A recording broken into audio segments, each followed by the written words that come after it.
Happy Onam ഇങ്ങനെ വന്നിട്ടുള്ള കൊച്ചു സമയത്ത് പാടിയാലോ. ഓണം ഓണം പൊന്നോണം രണ്ടാം നാടിന് തിരുവോണം. ഓണക്കോടിയെടുത്താലോ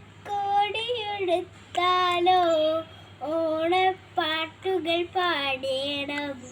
ഓണസദ്യ ഉണ്ടിട്ട് ഓണക്കളികൾ കളിക്കണം.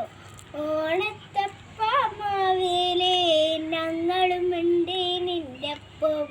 ഓണം ഓണം പൊന്നോണം രണ്ടാം നാടിന് തിരുവോണം. ഓണക്കോടി എടുത്താലോ ഓണപ്പാട്ടുകൾ പാടേണം. ഓണസദ്യ ഉണ്ടിട്ട് ഓണക്കളികൾ കളിക്കണം. ഓണത്തപ്പമാവേലേ